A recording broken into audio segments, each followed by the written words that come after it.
회복 예배를 드리시는 모든 분들을 주님으로 환영합니다. 오늘 이 자리가 저와 여러분들에게 하나님의 말씀을 듣고 우리의 존재가, 우리의 본질이, 우리의 모든 것이 변화되어지고 하나님의 성품에 맞는 사람으로 빚어지는 그런 시간이 되시기를 주님으로 축원합니다. 오늘은 정체성의 회복이라는 제목으로 함께 은혜를 나누기를 원합니다. 제가 요즘에 관계기술 훈련을 굉장히 강조하고 또 훈련을 굉장히 많이 시키는 그런 중인데요. 제가 작년에 한 회사의 지점장들이 모인 한 200명 정도, 200분 정도 지점장이 모인 거기에 가서 이제 관계기술 훈련을 한 적이 있었습니다.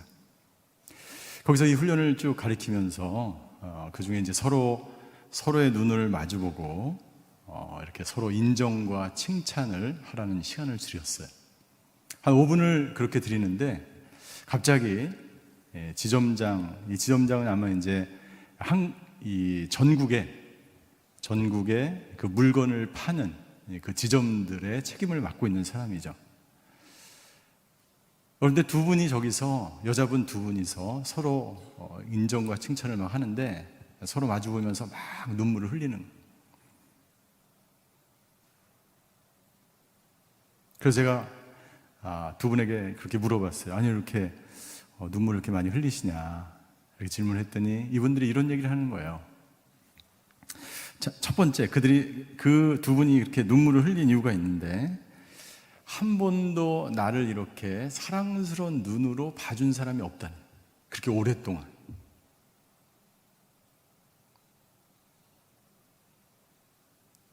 여러분들 누군가를, 지금 이제 다 거의 성장하셨는데 누군가를 사랑스러운 눈으로 서로를 마주보는 시간이 얼마나 있으십니까? 내가 누군가의 사랑받는 존재가 되어본 경험이 얼마나 있으십니까?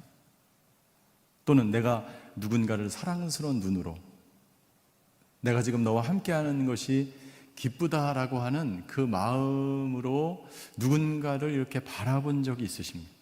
그런 적이 거의 없다는.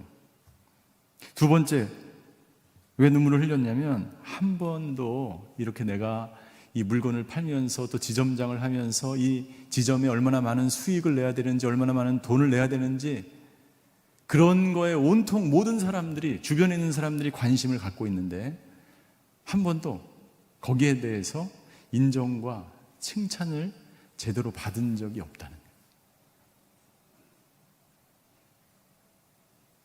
거예요. 그분들은 자신의 정체성이 물건을 얼마나 많이 팔아야 되는지에 온통 관심이 있기 때문에 그달 하루 몇 개를 판매하고 얼마를 수익을 냈는지가 굉장한 관심이에요.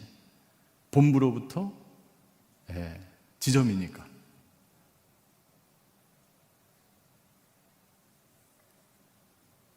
자기를 그냥 있는 그대로 인정해주고 자기를 그냥 바라봐주고 사랑해주는 그런 존재가 되든지, 혹은 다른 사람에게 그렇게 사랑스러운 눈으로 봐주고 인정해주고 칭찬해주는 그런 존재가 되어본 적이 없는 거예요. 여러분들은 얼마나 하루에 혹은 지나간 시간 동안 여러분들의 존재 자체를 사랑스러운 눈으로 누군가 봐주든지 혹은 그렇게 봐주는 사람이 있었습니까?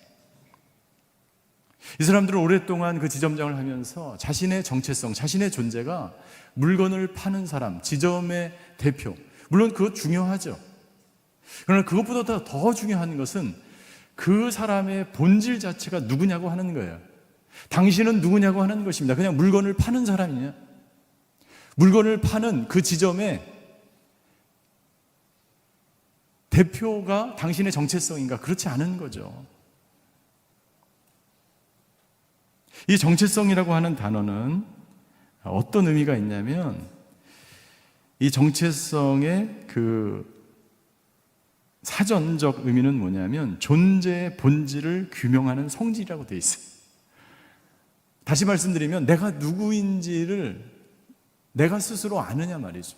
여러분들은 그리스도인으로서 예수님을 믿고 난 이후에 저와 여러분들은 누구인지 자기 자신이 알고 있는가? 내가 누구인지를 정확하게 아는 것은 굉장히 중요합니다. 왜냐하면 그것은 당신의 믿음의 성장, 성숙과 관련이 있기 때문이에요.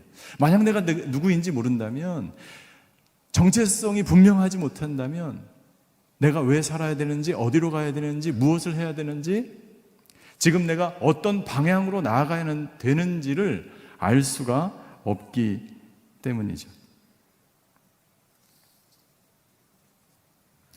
저는 오늘 저희가 너무나 잘 알고 있는 이 익숙한 본문, 아마 삭개오에 관한 이야기는 아마 어렸을 때부터 모든 사람들이 다 알고 있던 이야기였던 것 같아요. 성경에서 이 삭개오라는 이름이 여기 딱 한 군데 등장합니다. 그런데 모든 사람들이 다 아는 본문이에요. 저는 이 본문을 통해서 우리의 정체성이 회복되기 위해서 무엇이 필요한지 이 삭개오의 예를 들어서 함께 나누기를 원합니다. 이 삭개오의 그 이름 앞에 붙었던 수식어가 있었어요. 그것은 어떤 수식어일까요? 네? 여기 보니까 오늘 저희가 읽은 본문에 보니까 2절에 그 수식어가 나와 있습니다.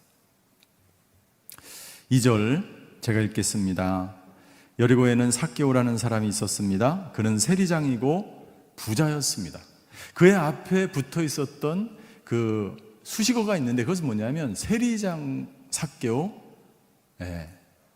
부자 삭개오예요. 또 하나가 있는데 그는 어떤 사람이었습니까? 3절에 보니까 키 작은 삭개오. 또 밑으로 쭉 내려다 보니까 7절에 보니까 그가 죄인의 집에 묵으려고 들어갔다. 예수님을 향하여 이야기합니다. 네 번째 삭개오의 수식어가 있는데 죄인 삭개오. 사실 그 사람 이름 앞에 붙어 있는 것은 그 사람의 정체성이 무엇인지를 가늠할 수 있는 용어들이죠. 그는 세리장이었고, 그는 부자였고, 그는 키가 작았고, 그는 죄인이었습니다. 왜 그를 사람들이 죄인이라고 했을까요?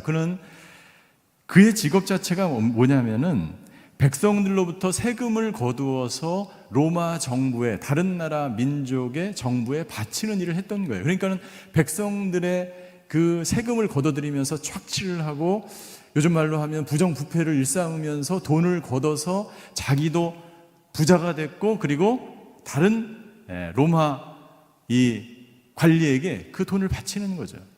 그러니까 사람들로부터 미움과 사람들로부터 따돌림을 당했던 사람이에요. 그는 부자였고 세리장이었어요. 그는 명예를 가지고 있었던 사람이었습니다. 세리장이었기 때문이죠. 그는 물질이 풍요로운 사람이었습니다. 그런데 세리장도 부장도 키가 작은 그의 수식어도 삭개오가 누구인지를 정확하게 그의 정체성을 수식하는 단어는 아니었어요.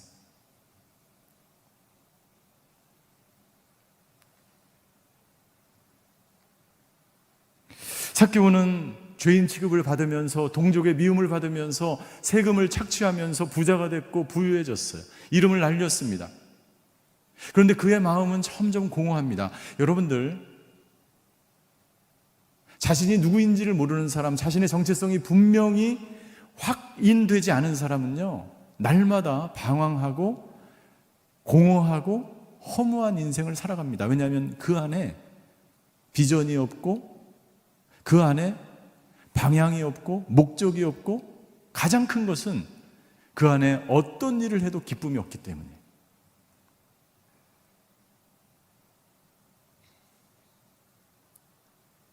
다른 사람들과의 어떤 관계도 갖지 못하고 외롭게 살아갔던 삭개오에게 한 가지 소식이 들렸는데, 그것은 뭐냐면 예수님이 그 마을을, 여리고를 지나간다는 이야기였어요. 삭개오는 그 예수님을 만나고 싶었습니다. 그리고 그는 예수님이 오시기 전에 미리 키가 작았기 때문에 뽕나무에 올라가서 예수님을 기다렸어요. 그때 5절과 6절에 보니까 이렇게 예수님이 삭개오에게 이야기하십니다. 우리 5절이에요. 우리 5절, 6절을 같이 한번 읽겠습니다. 시작. 예수께서 그곳에 이르렀을 때 위를 올려다보며 삭개오에게 말씀하셨습니다. 삭개오야, 어서 내려오너라. 내가 오늘 내 집에서 묵어야겠다. 삭개오는 얼른 내려와 기뻐하면서 예수를 맞이했습니다. 여러분들, 예수님께서 삭개오에게 이야기합니다. 예수님은 삭개오의 공허한 마음을 알았어요. 그가 인생에 분명한 목적이 없이, 정체성이 없이 방황하면서 다른 사람과 좋은 관계도 맺지 못하고 동족으로부터 미움을 받고 살아가고 있는 삭개오를 보신 거예요. 그리고 삭개오에게 내려오라고 하십니다. 내려오라고 하는 것은 뭐냐면, 너의 그 세리장과 부자와 키 작은 삭개오, 죄인 삭개오의 그 자리에서 내려오라는 거예요. 너의 본래의 자리로 내려오라고 말씀하시는 거예요. 내가 나를 만나면 너의 모든 정체성이 회복이 되고 너의 인생의 목적이, 방향이, 비전이 생기고 내가 어떤 존재로 살아야 되는지 너는 알게 된다고 말씀하시는 거예요. 내려오라 라고 말씀하십니다. 그런데 여러분들 6절에 보면 삭개오의 반응을 보십시오. 삭개오가 어떻게 하였습니까? 얼른 내려와서 기뻐하면서 예수님을 맞이했다 그랬어요. 우리의 정체성이 회복되기 위해서 첫 번째, 가장 중요한 것인데, 그것은 뭐냐면 기쁨의 유대 관계를 가져야 합니다.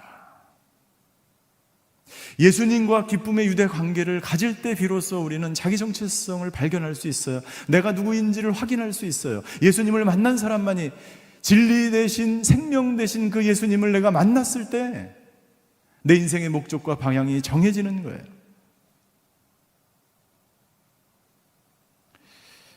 우리의 정체성이 회복되기 위해서 기쁨의 유대 관계를 가져야 합니다.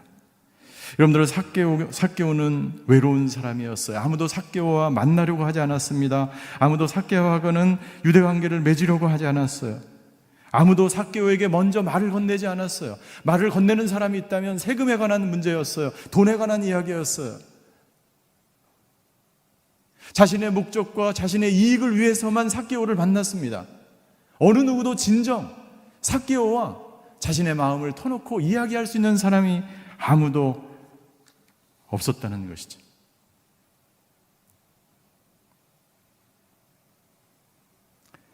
이런 삭개오를 예수님이 부르셨어요. 그때 삭개오는 기쁨으로 예수님과 교류하기 시작합니다. 유대관계를 맺기 시작합니다. 여러분들, 제임스 와일더 박사님은 이렇게 그의 책에서 증거합니다. 우리 화면을 잠깐 보시겠습니다. 우리 같이 한번 읽어볼까요? 시작. 우리의 뇌는 기쁨의 유대 관계 안에서만 새로운 정체를 견고히 가꾸도록 되어 있다. 제가 다시 읽겠습니다. 저와 여러분들의 뇌는 기쁨의 유대 관계를 가질 때, 그 기쁨의 유대 관계 안에서만 새로운 정체성을 가꾸어 나가기 시작합니다. 그렇게 하나님 우리를 창조하셨어요. 우리의 뇌는 끊임없이 기쁨의 관계 가운데 살아가도록 우리를 창조하셨다는 거예요. 우리는 그 기쁨의 유대 관계 안에 있을 때만 진정 자기가 누구인지를 깨닫게 되는 거예요. 여러분들의 어린 자녀들을 여러분들이 어렸을 때 사랑함으로 자녀들을 축복하고 자녀들과 사랑의 관계를 맺고 자녀들을 보면서 한없이 기뻐하던 그 부모님의 모습을 통해서 누군가 나를 기쁨으로 사랑으로 바라봐주는 그 존재가 있을 때 나는 진정 내가 누구인지를 깨닫게 된다는 말이에요.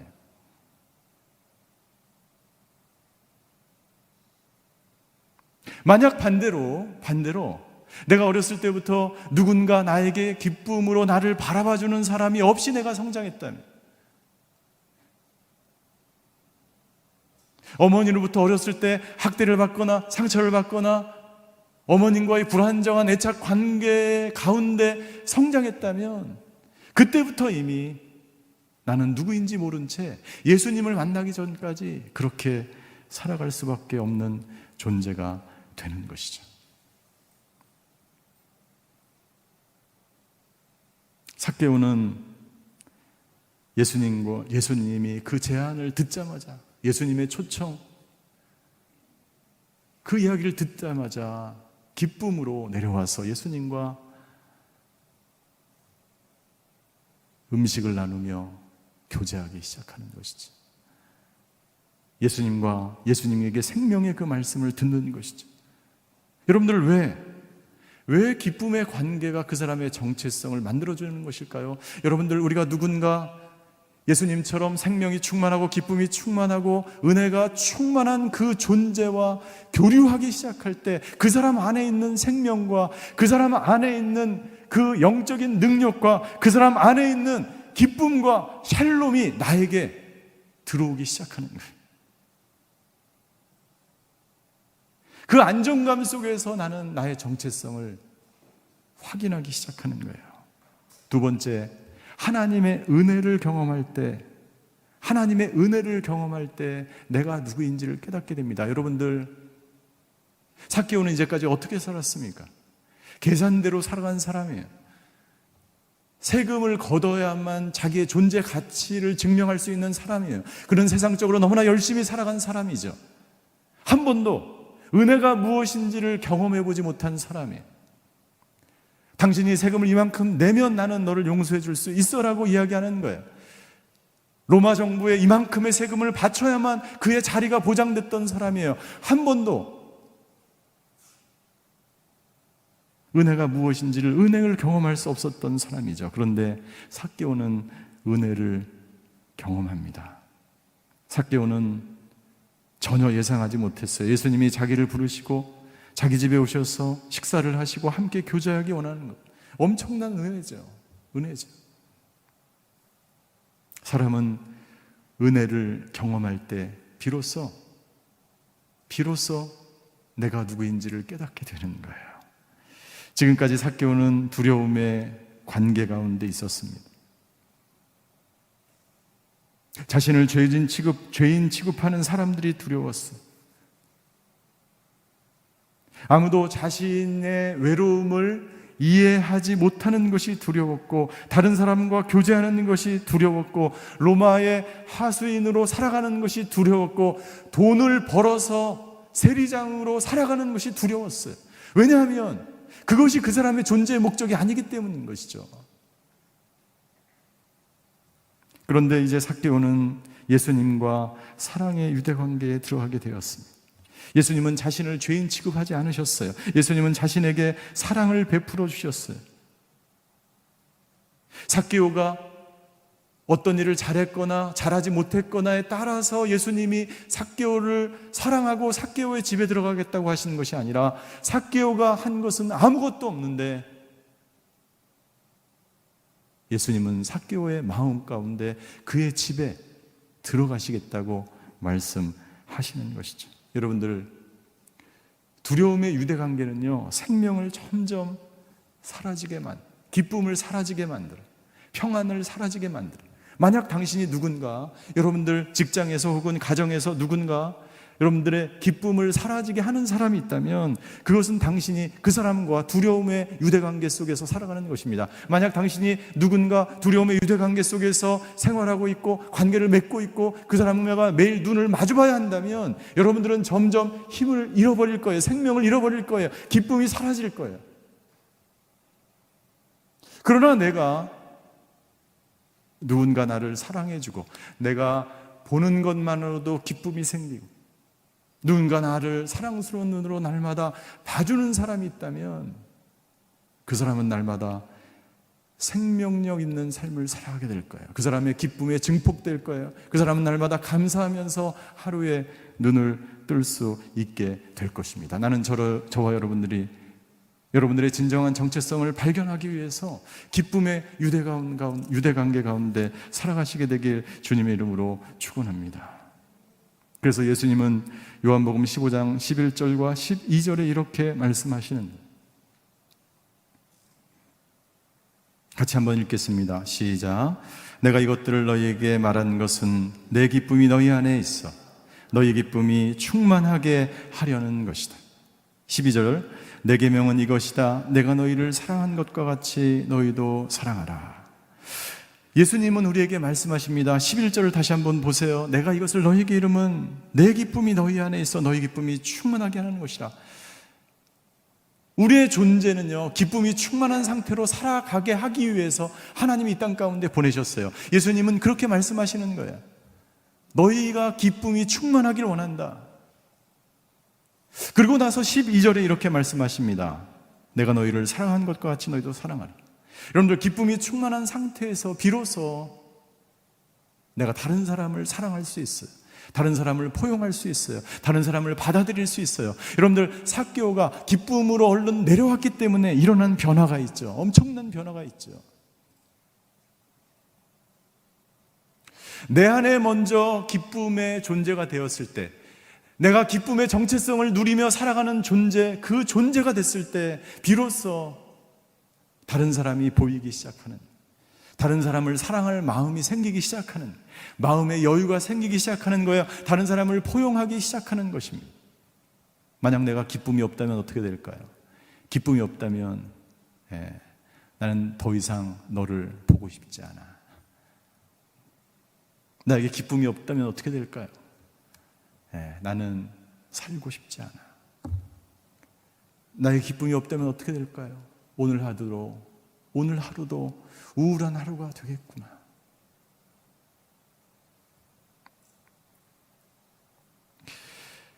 그리스도인의 정체성이라는 책을 쓴 오스왈드 챔버스는 이렇게 이야기합니다. 오스왈드 챔버스는 그리스도인의 정체성이라는 책에서 그리스도인이 누구인지를 계속해서 매 장마다 설명하는데 7번째 장에 이렇게 기록되어 있어요. 그리스도인은 기쁨으로 위대한 삶을 살아가는 사람들이다. 그리스도인은 기쁨으로 위대한 삶을 살아가는 사람이다. 세상 사람들과 다른 그리스도인은 어떤 사람들입니까? 기쁨으로 위대한 삶을 살아가는 사람이에요. 나는 저와 여러분들이 그런 그리스도인들이 되시기를 주임으로 축원합니다. 여러분들 가운데 기쁨의 유대관계가 날마다 있게 되기를 주임으로 축원합니다. 만약 우리 가운데 기쁨이 없다면 어떻게 될까요? 여러분들, 그리스도인으로서 정상적인 삶이란 예수님을 믿는 것이 너무나 기뻐야 돼. 여러분들, 하루에 눈을 뜨면서 기쁨으로 눈을 뜨셨습니까? 저는 요즘에 날마다 기뻐서, 너무 기뻐서 눈을 뜨는데 여러분들 어떠십니까? 정상적인 그리스도인들은 교회에 오는 것이 너무나 기뻐야 돼. 다른 사람과 교제하는 것이 기뻐야 되고,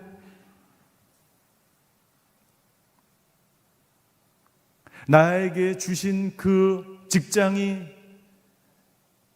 내가 만나야 되는 그 사람이 어떤지 누구인지에 상관없이 기쁨으로 하루를 시작하고 기쁨으로 하루를 마무리하는 사람이 돼야 되는 것이죠. 그러나 만약 우리 가운데 기쁨이 없다면 어떻게 될까요?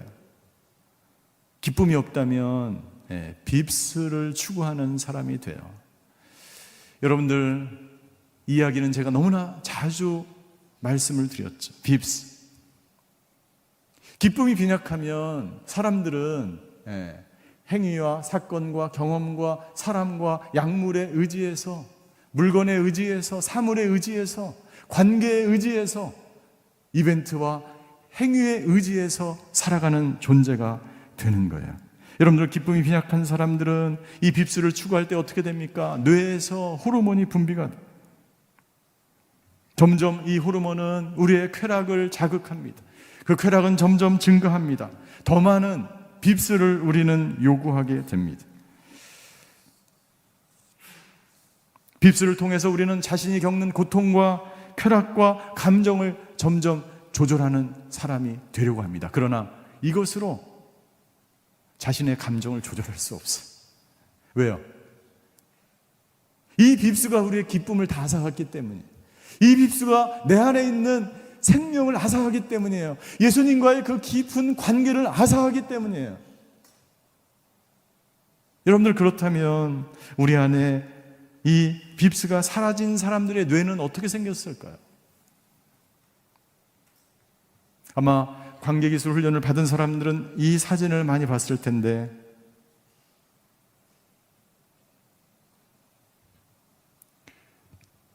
이 사진들이 바로 빕스를 추구하는 사람들이, 기쁨이 사라진 사람들의 뇌. 저와 여러분들의 뇌는 어떻게 되어 있을까요? 여러분들 이 영상은요, 이 뇌에 직접 빵꾸가 구멍이 난 것이 아니라 이 뇌를 fMRI로 찍으면 기능이 다 정지된 상태를 보여주는 거예요.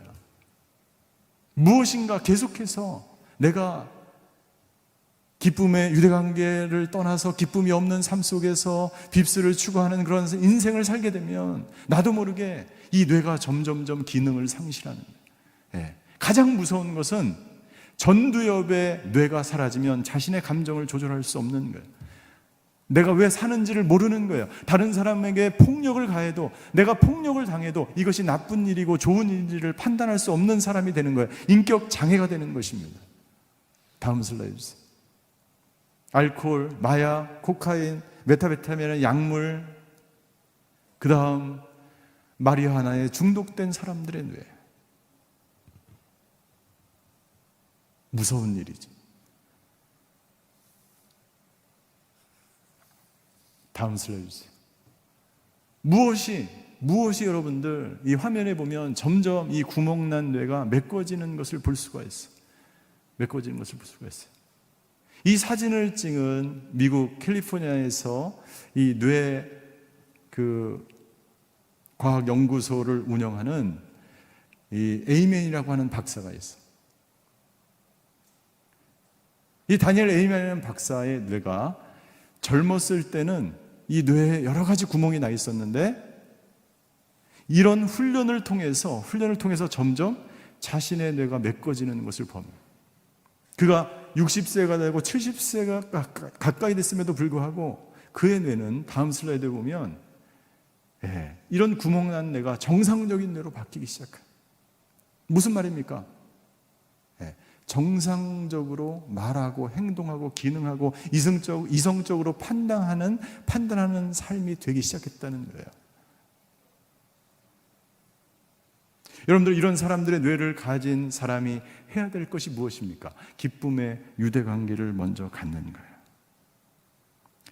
기쁨의 관계 가운데 들어가는 것입니다. 기쁨과 사랑의 유대관계에 들어가면 어떤 변화가 일어날까요? 뇌가 변화되기 시작합니다. 뇌가 변화되는 그 이후에 어떤 변화가 일어납니까? 생각과 행동의 변화가 일어나기 시작하는 거예요. 그 생각과 행동의 변화가 될 때 비로소 내 정체성이 바뀌기 시작하는 거예요. 생각과 행동의 변화는 지식적으로 아무리 내가 듣는 것으로 변화되지 않습니다. 정체성이 회복이 되지 않습니다. 예수님이 그런 사람이야, 예수님은 나를 고칠 수 있어, 예수님만이 진리야 라고 아무리 내가 들어도 나는 변화되지 않아요. 뇌는 변화되지 않습니다. 무엇을 통해서? 예수님을 만나서 예수님과 함께 밥을 먹고 식사를 하고 교제를 하고 그분과 유대관계를 나눌 때 비로소 이 뇌는 변화되기 시작하는 거예요. 내 생각과 행동이 변화되기 시작하는 거예요. 우리가 관계기술 훈련을 하는 이유가 여기에 있는 것입니다.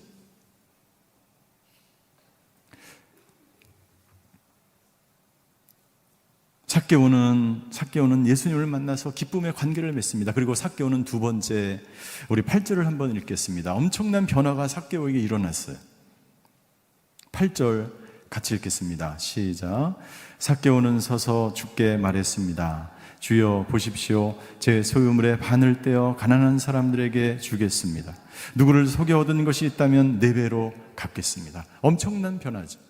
삭개오의 생각이 변화된 거예요. 지금까지는 더 많은 세금을 걷고 더 많은 착취를 하고 더 많은 주위 세리장의 위치에 올라가고 그것이 나에게 행복을 가져다 줄 거라고 생각했지만 그렇지 않았어요. 그 자리를 차지할수록, 더 많이 소유할수록, 부자가 될수록, 세리장이 될수록 점점 힘들고 어렵고 공허하고 외로운 존재가 그 정체성이 될 뿐이었어요. 삭개오의 생각이 바뀝니다. 이런 것이 나에게 행복을 주지 않는구나. 무엇이 그에게 행복을 가져다 줍니까? 소유하지 않고 나눠주는 것. 내가 더 많은 주위에 오리라고 하는 것이 아니라 다른 사람에게 베푸려고 하는 것. 지금까지 삭개오는 가해자의 위치에 있었습니다. 동족의 세금을 착취하는 위치에, 가해자의 위치에 있어요. 그러나 8절에 보면 삭개오의 생각이 변하여 그의 위치가 바뀝니다. 어떤 사람으로 바뀝니까? 그는 온유한 보호자로 바뀝니다. 다른 사람에게 나누어줍니다. 쉐어링 아이덴티티로 변화가 된 거예요.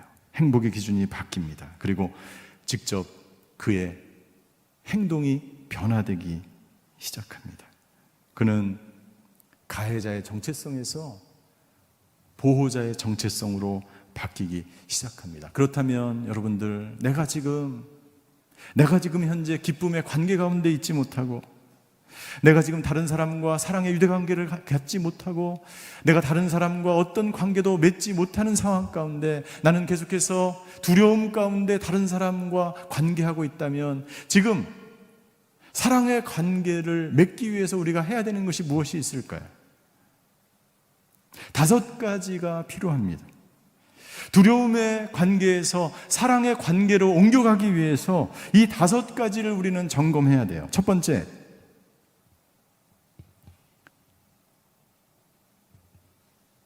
자기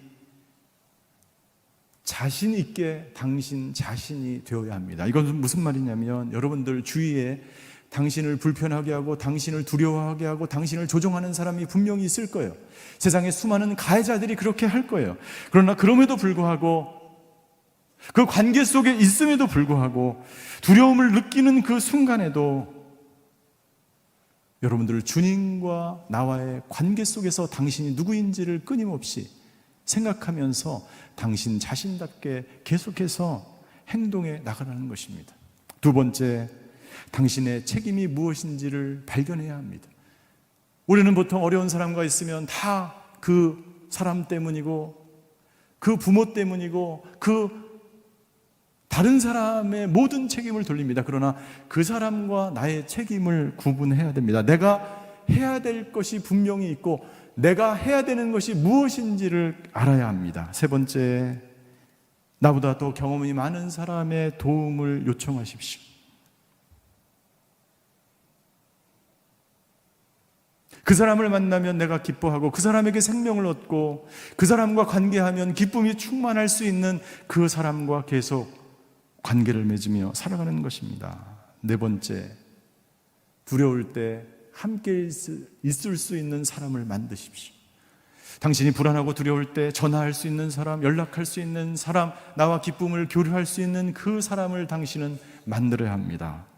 마지막으로 5번째, 내가 두려울 때 자기 자신답게 행동하는 것을 말하는 법을 배워야 돼. 왜? 사람은 말함으로써 내 안에 있는, 내 뇌에 있는 모든 부정적인 감정들이 변화되기 시작해요. 감정을 조절할 수 있는 사람이 되기 시작해요.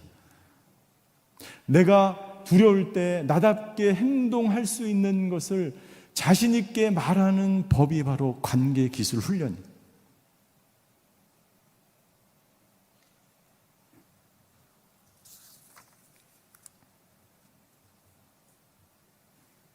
예수님과 기쁨의 관계 가운데 있는 것, 두려움이 아니라 사랑의 유대관계를 갖는 것, 다른 사람에게 나눠줌으로 자기의 생각이 변하고 행동이 변화되어 다른 사람과 교류하기 시작하는 거죠. 이 정체성이 회복된다는 것은 바로 신분이 회복됨을 말하는 것입니다. 삭개오는 예수님에게 이런 이야기를 듣습니다. 9절 함께 읽겠습니다. 9절 시작. 예수께서 삭개오에게 말씀하셨습니다. 오늘 구원이 이 집에 이르렀다. 이 사람도 아브라함의 자손이다. 삭개오에게 이야기합니다. 너는 아브라함의 자손이야. 무슨 말입니까? 삭개오가 구원을 받았다는 거예요. 아브라함의 자손이라는 것은 신분이 변화되었다는 것입니다. 너는 세상의 자녀가, 너는 세리장이 아니고 너는 키가 작은, 이제까지 키가 작아서 수치 가운데 있었던 사람들에게, 이제까지 자기의 지위 때문에, 자기가 가진 것이 없기 때문에, 내가 부자가 아니기 때문에 수치감 속에 살아간 사람에게 그것은 아무런 문제가 되지 않아. 중요한 것은 너의 신분이 변화되었다는 거야. 아브라함의 자손이라는 것은 하나님의 자녀가 되었어라고 하나님이 선포하는 것입니다. 예수님이 그의 공생애를 시작했을 때 하늘에서 하나님의 음성이 들렸죠. 이는 내 사랑하는 아들이요 내 기뻐하는 자라. 내 사랑하는 아들이요라고 하는 것은 신분의 변화를 말씀하시는 것입니다. 삭개오에게 이야기하는 거예요. 너는 이제 하나님의 자녀야. 너는 사랑받을 존재가 되었어. 너의 정체성이 변화되었어 라고 말씀하시는 거예요. 이는 내 기뻐하는 자라라는 말은 무슨 말입니까? 그것은 상태를 말하는 거예요. 너는 기쁨으로 살아갈 충분한 자격이 있는 사람이 되었어.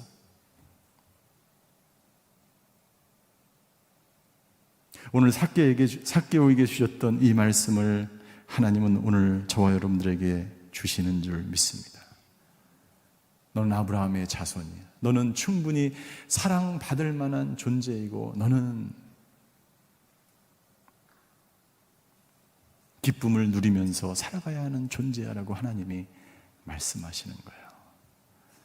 나는 저와 여러분들이 삭개오처럼 자신의 정체성을 분명히 깨닫고 주님의 자녀로 기쁨을 누리는 삶 살아가시는 저와 여러분들이 되시기를 주님의 이름으로 축원합니다.